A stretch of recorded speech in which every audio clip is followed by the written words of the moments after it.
Bien, seguimos en Monitor Económico por el canal 5 Días. Es un gusto para mí en esta mañana poder conversar sobre un tema que siempre estamos tocando en 5 Días, pero que hoy queremos hablar con gente que hace un estudio específico sobre la cuestión del negocio en negro o la economía subterránea, como también se lo conoce.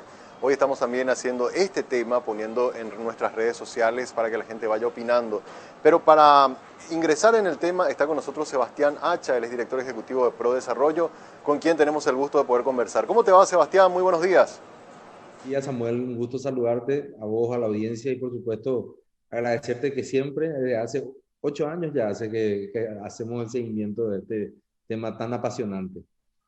Sí, señor, es un tema realmente apasionante. eh, y hoy quería comentarte, estamos haciendo una encuesta, digamos, un sondeo a través de nuestras redes sociales. Y le estamos preguntando a la gente, quería darte un poco los números, te voy a leer los números que tenemos. Le estamos preguntando, un estudio de ProDesarrollo indica que la economía en negro en Paraguay mueve alrededor de 16.500 millones de dólares anuales. Este gran volumen de dinero es a causa de, y esto le decimos a la gente, la informalidad, la impunidad, la corrupción o los frágiles controles. Y esto es lo que la gente está respondiendo. En un 52% nos habla de la corrupción como un hecho fundamental del por qué tenemos estos volúmenes de dinero que se mueve de manera irregular. Un 18% nos habla de la impunidad, un 18,4% nos habla también de la informalidad y de los frágiles controles nos dice un 10% de más o menos unas 300 personas que están comenzando a votar desde que pusimos esto al inicio del programa. Estos números que tenemos de la audiencia de ahora, nada más que acabamos de lanzar en nuestras redes sociales, de alguna manera responde un poco al sentir que ustedes sienten cada vez que hacen este estudio de forma anual en ProDesarrollo, Sebastián. La respuesta categóricamente es sí. El enfoque, recordarás que en el 2013 empezamos planteando esto como un tema exclusivamente de corrupción. Y el enfoque, porque aquí tenemos que dividir dos cuestiones. Uno, que yo creo que la percepción que tiene la ciudadanía está muy cercana a la realidad, o sea, obviamente es un problema de corrupción general. Lo segundo, a partir del enfoque para intentar solucionar el problema es, bueno, perfecto, es un problema de corrupción. ¿Cómo abordamos el problema para solucionar el problema de corrupción? Hacemos una oficina anticorrupción, hemos probado muchas oficinas anticorrupción y realmente lo que pasa es que termina corrompiéndose también esa oficina anticorrupción. Entonces, empezamos a investigar y a trabajar con economistas, con teorías de economistas laureados como Daniel Kahneman, Richard Thaler, ambos premios Nobel, y Dan Ariely, que siempre digo, bueno, es mi premio Nobel en potencia todos los años por sus trabajos que hacen sobre el tema de behavioral economics, de economía del comportamiento, para tratar de comprender qué es lo que desde el Estado debería promoverse para tratar de que la economía informal vaya bajando. En Paraguay, eso también tenemos que entender, no hay soluciones generales, no hay nadie que pueda escribir un libro en la mejor universidad del mundo que pueda decirnos a nosotros por qué doña Juana viaja desde Villaliza hasta Asunción para vender empanadas en el mercado 1, aquí el centro de la capital, y tiene que ir a prestar plata de un usurero que le cobra 100% al día, Samuel. Le cobra 60.000 guaraníes, ella le tiene que devolver 120.000 a las 5 de la tarde, donde vuelve a su casa para repetir el mismo viaje al día siguiente y empata, va empatando, todos los días va empatando.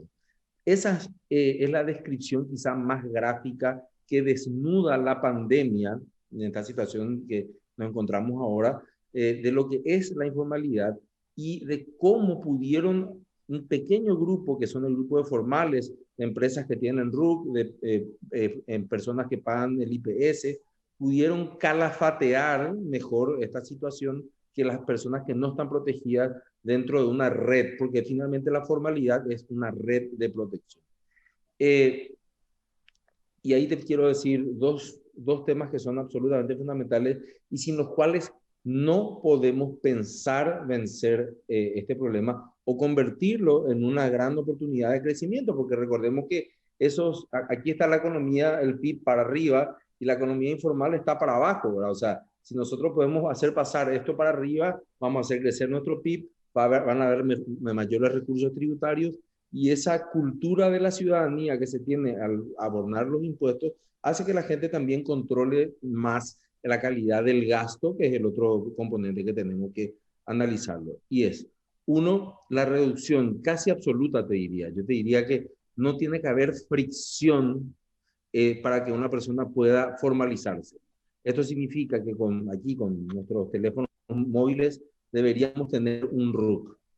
Eso es lo primero como idea general. Después podemos ir desgranando en sucesivos programas qué es lo que concretamente proponemos, porque tenemos una propuesta para ello. Y lo segundo es la teoría del palo, pero también de la zanahoria. O sea, las personas que ingresan a la formalidad deberían tener un beneficio inmediato, que es la inclusión financiera, la posibilidad de tener el acceso a un crédito, a una tasa y a un plazo razonables, que haga que doña Juana no preste más del usurero 60.000 guaraníes por día, sino que pueda en realidad prever con mayor anticipación un flujo pequeño de caja, que esto también tiene una responsabilidad las instituciones que rigen el mercado financiero para que los productos puedan ser mejor explicados. Hoy en día la gente compra cuotas, Samuel. Compra cuotas, o sea, la gente dice, yo estoy comprando un aire acondicionado. ¿Y cuánto te sale? Bueno, en total te sale 4 veces lo que sale en cualquier casa de venta formal. Pero lo que pasa es que ellos están pagando la cuota y ellos saben que la cuota es 10.000 por semana. Entonces, esa seguridad le da mucho mayor certeza sobre su futuro económico que decirle es al 8% con una capitalización del modelo francés o alemán. Esas cosas no tenemos que simplificar muchísimo el lenguaje para que la gente pueda formalizarse. Ahora, Sebastián, si es tan importante el hecho de formalizarnos, yo recuerdo, y al principio de la nota dijiste que venimos siguiendo este estudio desde el primer día, y eso es cierto. Yo recuerdo que en la primera presentación que habías hecho sobre el costo de la corrupción y después eso se fue ampliando, hablabas más o menos de 11.000 millones de dólares. Ese es el número que recuerdo de los primeros informes. Y ahora aumentamos a 16.500, con lo cual me da la impresión de que no estamos mejorando, a pesar de que hace unos años ya tenemos una oficina que está dedicada a la cuestión de la corrupción y atender, pero sin embargo vemos que siguen habiendo licitaciones amañadas, contrataciones con sobrefacturaciones o con vínculos con algunos sectores políticos. Parece que la cuestión, en vez de mejorar, está empeorando por los números, por lo menos que podemos observar del informe que ustedes hacen y por los escándalos que van surgiendo todos los días, incluso en una situación de crisis global como la que estamos viviendo, en la que tenemos más de 6.000 muertos, pero a pesar de eso la corrupción no se frena. ¿Dónde está el caracú, digamos, por así decirlo, del problema, que hay que estirparlo como para que de alguna manera comencemos a dar pasos hacia adelante y poder disminuir estos montos y también que podamos tener unas instituciones menos corruptas y que haya menos impunidad, que es uno de los temas que también nuestros propios televidentes nos están indicando en esta encuesta? La habilidad que te dan las operaciones electrónicas, por ejemplo, es algo fundamental. Yo creo que podríamos decir en términos religiosos, es un pecado que nosotros tengamos guardado todavía alrededor de, no sé, 80 o 100 millones de dólares de proyectos de agenda digital para gobierno electrónico que puedan ayudarnos a hacer estos trámites de manera remota, de manera fácil, de manera sencilla, como la gente hoy compra una moto, podríamos estar pagando impuestos. Y de hecho, bueno, mi tesis doctoral versa sobre eso y he podido comprobar, se conforma a la hipótesis de mi trabajo, que la gente estaría más dispuesta a pagar impuestos si lo hiciera o completaría el círculo de presentación de la declaración, liquidación, pago a través de su teléfono móvil. Ahora, eso no puede ser una política solamente aislada de la SED o solamente aislada del IPS o solamente aislada del Ministerio de Trabajo. Y yo creo que allí es donde fallamos, Samuel. Tenemos nosotros un problema muy grave sobre el tema de la cantidad de papeles que te piden para hacer determinados, o sea, para sacarme el RUT perfecto. Se necesita una cédula, no tenés que ir a formar una fila para sacarte la cédula. Ahora parece que se puede sacar ya por internet con intervalos, porque de repente se cae el sistema o qué sé yo. o si sos una sociedad, para sacar el RUC tenés que presentar el original de la última acta de directorio, más fotocopia autenticada del original de la, bueno, si es autenticada tiene que ser el original, ¿verdad? De la constitución de la sociedad. Claro, yo entiendo que hay una gran desconfianza hacia el sistema, por eso tenemos CEPRELAT que saca una serie de normas, pero lo que ocurre es que cuando sacamos normas que no controlamos, lo que hacemos es empujarle a la gente hacia la informalidad, que encubran ese trabajo y que finalmente las empresas que quieren ganar en competitividad, que tienen un nivel alto de compliance, que quieren hacer todos los due diligence para tratar de ser competitivas y cumpliendo los estándares de calidad que exige el mercado mundial, porque tenemos que tratar de pensar en una economía mundial para esto, no, lo están haciendo y a un costo altísimo. Y finalmente quienes son fiscalizadas, quienes tienen multas y demás, es empresas formales. Porque al informal nunca lo vas a agarrar. Claro. Entonces, yo creo que hay un gran esfuerzo, hay que decirlo, sobre todo de la SED, de tratar de incluir a nuevos contribuyentes, pero tenemos que ir a otros niveles. Tenemos que ir a aduanas, tenemos que ir a una simplificación de trámites dentro del Ministerio de Industria y Comercio para aquellos procesos de importación, exportación de bienes. Tenemos que tratar de hacer un rediseño de todo nuestro sistema financiero para que la gente que necesita un crédito así de pequeño pueda conseguirlo en una casa formal, regulada por el Banco Central y no tenga que ir a terminar en manos de un usurero. O sea, y lo que vimos en la pandemia, y no solamente en este tipo de cosas, donde sabemos cuánto costó arrancar Pitiguó, que primero era Ñangarecó y que después tuvimos con la participación de algunas empresas del sector privado, se pudo finalmente viabilizar. Imagínate, Samuel, lo ineficiente que somos como Estado para repartir dinero. Yo creo que no hay nada más fácil en el mundo para un gobierno que repartir dinero. O sea, esto es muy fácil, digamos. Pero sin embargo somos ineficientes. Y cuando digo ineficientes, es muy importante que las críticas no se tomen de una manera personal. El Estado es ineficiente porque su forma es ineficiente, porque su estructura está absolutamente obsoleta y porque no tenemos medidas o sea, estándares de medición de calidad en las funciones. Entonces, si hace mal o hace bien el Ministerio de Hacienda, los funcionarios van a cobrar igual a fin de mes. La pandemia nos dice, en el sector privado están suspendiendo contratos, están manejando salarios reducidos y demás. El sector público llega a fin de mes, cobran igual, no hubo recortes, no hubo prácticamente nada en la mayoría de las instituciones, salvo honrosas excepciones. Entonces, el contribuyente finalmente dice, ¿para qué voy a ser formal? Entonces, hay una post-pandemia, Samuel, que va a ser muy dura para volver a la confianza que te pueda generar hacer negocios a largo plazo, es decir, la gente quiere invertir un capital, contratar 30 personas con IPS, porque no saben cuándo va a ser el siguiente cierre. O sea, no saben qué va a pasar, no saben si va a haber vacunas. Entonces, yo no estoy hablando en este momento, de hecho, no hemos pasado la pandemia, estamos en el medio de la tormenta. Aquí también el Ministerio de Salud con sus medidas o cuáles van a ser el techo de las medidas, deberían dar una idea de qué es lo que va a ocurrir, porque si no la gente va a migrar hacia la informalidad y se va a sentir cómoda en los próximos 4 o 5 años allí, porque de hecho la certidumbre no va a llegar de un día para el otro. Que tengo porque hablaste de algo que me parece fundamental, sobre todo por todo lo que se estuvo comentando en estas últimas semanas. Hablaste de la trazabilidad.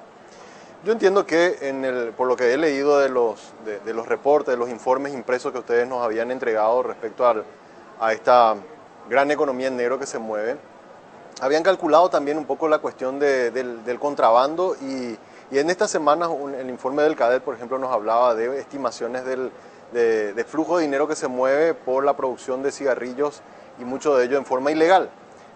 Incluso calculaban más o menos unos 400 millones de dólares anuales en evasión, ¿verdad? Y más que el número, hay una ley de trazabilidad del tabaco que está dormida hace 3 años, promulgada, pero que no está siendo reglamentada por el Poder Ejecutivo. No hay una explicación realmente hasta ahora de por qué ha pasado tanto tiempo y no se utiliza ese instrumento. Te consulto, ¿Es sano poder tener una herramienta así tan poderosa como para poder transparentar un negocio que aparentemente mueve mucho dinero? Hoy le escuchaba al al viceministro de la SEP que nos hablaba más o menos de 700 millones de dólares mueve ese negocio, y no contar con una ley de trazabilidad que nos permita tener instrumentos para poder cruzar los datos, como bien mencionaste, y poder certificar que esos 700 que se declaran o que esos 700 que se indican que mueve ese negocio es efectivamente eso y no hay volúmenes que se están evadiendo? Nosotros nunca pudimos hacer un estudio, este año, que nos está acompañando, de hecho el año pasado ya, y este año estamos trabajando con Mentu, que es la consultora de Hugo Roy, que fue ex ministro de Planificación y también presidente del IPS. No nos animamos nosotros a decir cuánto de la economía informal es contrabando, porque nuestras mediciones se hacen a partir de métodos indirectos. Sin embargo, estimamos que quizá el contrabando pueda ser un 50% aproximadamente. Números más, números menos. Eso sería contrabando en general. Sí, en general. No específico con rubro. No existen los datos suficientes para poder decirlo. Este año lo que queremos es hacerlo por sectores, en algunos sectores que en realidad son muy, muy evidentes, como por ejemplo aceites, domisanitarios, bebidas alcohólicas, que los vemos en las esquinas comprar o vender en puestos que son informales. Textiles, por ejemplo, también es otro tema sobre el cual queremos trabajar, con datos propios de los gremios que aglutinan a las empresas que o importan legalmente o producen en el Paraguay, porque aquí en realidad no hay una división de importadores y exportadores, hay una división de legales e ilegales, ¿verdad? O sea, esa es la parte que tenemos que decir. Y con respecto al tema de la trazabilidad, o sea, nosotros tenemos normas de trazabilidad de muchos años, o sea, de hecho tenemos las normas de CEPRELAT y tenemos las normas de rendición de cuentas o de la ley 125 y sus modificatorias. Sin embargo, por ejemplo, en uno de los estudios que hicimos, voy a hablar de lo que trabajamos nosotros, de lo que es importaciones de vehículos vía Chile, por ejemplo. Teníamos a uno en el 2018, creo que importó por 27 millones de dólares y no estaba entre los 700 contribuyentes más importantes al fisco. No estaba. Y tenía una sola persona declarada en IPS.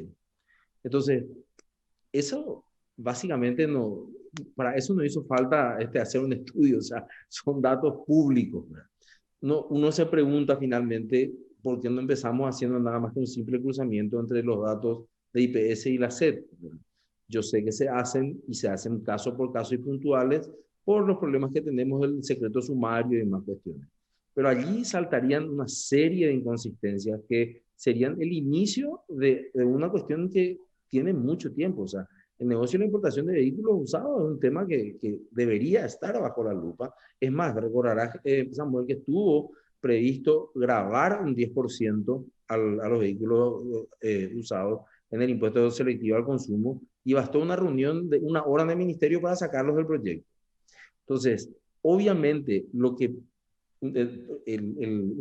de las conclusiones también que llegamos al estudiar esto que se llama moral tributaria, que es la voluntad que tiene un ciudadano de pagar impuestos, es ¿por qué yo voy a querer pagar si a esta persona que se dedica a un rubro parecido no le están controlando?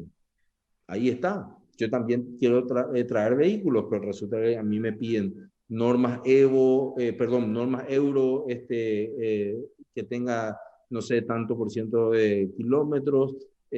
Yo no tengo la acción de inconstitucionalidad de la Corte, por lo tanto no lo puedo traer. O sea, aquí también el Servicio de Justicia ha hecho estragos con nuestra legislación, ha agujereado nuestra legislación. Y porque también tenemos que movernos a otro rubro que es muy importante, que es el de perfumes, donde ha declarado inconstitucional un reglamento emitido por el Ministerio de Salud. O sea, los criterios que ha tenido la Corte para tratar de dar espacio a este tipo de cuestiones, que a mí no tengo ninguna prueba, pero tampoco ninguna duda, esconden algo. Voy a ser muy prudente en lo que digo, esconden algo. No sé, eh, no le lleva a doña Juana, volviendo al ejemplo, a tener ganas de ser una contribuyente porque sabe que la justicia no es igual para todos. Y como decía Montesquieu, decía, la ley debe ser como la muerte, nos debe llegar a todos de la misma manera. Ahí, por ejemplo, lo de la Corte me hace recordar algunos casos así puntuales, ¿verdad? Uno que, por ejemplo, los importadores de productos cosméticos y perfume, que ellos decían, nosotros somos representantes de marcas, que las marcas nos ponen una serie de requisitos, ¿verdad? Esto pasa todo por un control del Ministerio de Salud, como para que eso no le afecte a la gente cuando se aplique estos productos, y resulta ser que la Corte le habilita a un grupo de empresarios a que traiga sin ningún tipo de control y sin ningún tipo de parámetros, no siendo ellos representantes de esas marcas para entrar en el país. Y después, ahora lo que tenemos también el problema de que hay resoluciones del MADES, ¿verdad?, que indican, y también de la municipalidad, que indican que estaciones de servicio no pueden apostarse una de otra con una distancia de 1000 metros, y sin embargo la Corte habilita a que igual nomás puedan habilitarse una pegada al lado de otra en Asunción. O sea, la Corte también toma un poco decisiones que no están basadas por lo menos en las recomendaciones técnicas del propio Estado. Que estás haciendo en este espacio periodístico, Samuel, sobre la inconsistencia de los fallos de la Corte o el oportunismo, vamos a llamarlo, el oportunismo de algunos fallos es algo notorio y que la gente tiene que conocer y tiene que juzgar con la misma severidad con la que se juzga al Congreso por las normas, al Ejecutivo por su inacción, porque son cómplices. El tema de los cosméticos es un tema vergonzoso. Eso fue vergonzoso. O sea, según la Corte dice que esa norma en especial tiene que ser internalizada por ley por Paraguay. Norma Mercosur, que son normas técnicas que sabemos son por el protocolo Europreto, automáticamente tomadas por el Grupo Mercado Común y el Consejo Mercado Común, y automáticamente entran a regir para facilitar el tráfico. Y hay una más, que son dos resoluciones del Ministerio de Salud que siguen vigentes del año 2016, si mal no recuerdo, que habilitan a la pequeña importación hasta $2.500 mensuales de productos sin tener el registro sanitario. Que fue en aquella oportunidad que cerraron un puente, los importadores casuales, estaban en una sociedad rara de Paraguay. Nosotros tenemos una asociación de importadores o de pequeños importadores o importadores casuales, o sea, básicamente del contrabando hormiga, digamos, para hablar mal y pronto. Lógicamente que estas cosas, cuando seguramente están escuchando del otro lado, les torra y les pone muy nervioso a la gente que se dedica a eso. Pero no es una justificación de que el otro haga que yo también lo haga mal. Eso es lo que siempre decimos, dos cosas malas no construyen una buena. Lo ideal sería que el Estado pueda tener, si no a través de medidas ejecutivas y legislativas, por lo menos un poder judicial que no libere, como ha ocurrido el año pasado, y a mí me tocó muy de cerca, trabajando con la Asociación de Industriales Textiles, que una fiscal se fue y liberó en 48 horas un container lleno de ropas que venían en fardo, que está prohibido expresamente por todas las leyes y normas aduaneras. O sea, y eso ocurrió, ¿verdad? Entonces, a plena luz del día, se fue al jurado, por supuesto, en el jurado finalmente, como vos decías, con respecto a la otra norma, quedó allí en letra muerta y a las calendas griegas, ¿verdad? Pero la informalidad, si nos damos cuenta con todos estos ejemplos puntuales que estamos citando, es casi un estilo, una forma de vivir, y los estímulos que se tienen que contraponer desde el gobierno tienen que ser serios, constantes y numerosos. Y tienen que ser sistémicos, no pueden ser solamente una o dos instituciones. Eso es básicamente digamos, la piedra angular para intentar luchar contra este flagelo barra oportunidad, porque recordemos que todo lo que vamos blanqueando va entrando también como ingresos tributarios. Entonces, para cerrar más Sebastián, incluso hubieron casos de incautaciones de productos que claramente estaban ingresando de contrabando. Llegó un abogado que era contacto de no sé quién o del juez tal, y se habilitó y se liberó la cara, cosa que uno realmente se queda pasmado, porque obviamente te muestra de forma cruda cómo es la corrupción en Paraguay, ¿verdad? Para cerrar, te consulto, ¿cuándo sale el próximo informe de ProDesarrollo? Me dijiste que van a segmentar, lo cual me parece fantástico, porque vamos a poder tener por lo menos alguna idea de cuánto mueve cada segmento, como para poder estar expectante del próximo informe. Trabajo muy metódico y muy eh, tiene la gran capacidad de darle un enfoque para visualizar este tipo de cuestiones y trabajar con ellos es realmente un placer. Entonces, la idea va a ser sacar el informe anual, pero ponerle un agregado de reitero, los datos que estén dispuestos la gente a darnos, porque nos tienen que dar su market share, ¿verdad? O sea, vamos a tener datos, vamos a manejar datos sensibles para las empresas, pero necesitamos conocerlas para poder hacer finalmente un preliminar, por lo menos de saber no sé, ojalá que sean más de 5 rubros, cómo se maneja el contrabando, y para visualizarlo, el ejercicio que vos acabas de hacer, el tema de los jueces y demás cuestiones, hay una serie de actores que de repente decimos, che, pero en realidad la norma no se cumple, o si se cumple, hay un abogado que viene y logra liberar esto. Entonces, ¿dónde tenemos que poner la lupa? La foto de quién tenemos que sacar. Eso es un ejercicio que hoy, sobre todo en las redes sociales, que son audiovisuales, son muy importantes. Nadie quiere que su foto salga en las redes sociales. Y hay todavía algunos sujetos que se manejan sin rostro, ¿verdad? Que son los que hacen desaparecer incautaciones, son los que hacen desaparecer incluso hasta droga de la comisaría que hemos visto en alguna situación, ¿verdad? Es quizá la mejor forma de poder combatir esto, ¿verdad? Haciéndolo público. Sebastián, te agradezco muchísimo por tu tiempo, realmente un gusto poder conversar contigo. Ojalá, bueno, en noviembre nos dijiste vas a tener el informe, podemos invitarte para poder estar acá y poder mirar también los números juntos y poder mostrar esto que es importante que la gente sepa. Es importante también que las autoridades tomen esos números como para poder trabajarlos y buscar diseñar políticas que nos ayuden a mejorar y a disminuir los niveles de informalidad y de corrupción que tenemos. Te agradezco mucho por tu participación esta mañana en Monitor Económico. Gracias a vos, Samuel. Un saludo para vos, para la audiencia y bueno, gracias por acompañar siempre este trabajo. Muchas gracias. Así estuvo con nosotros Sebastián Hacha, director ejecutivo de ProDesarrollo, hablando sobre a lo que se conoce como la economía subterránea en nuestro espacio de hoy del diálogo con agentes económicos. Hacemos una breve pausa, a la vuelta venimos con la parte final del programa.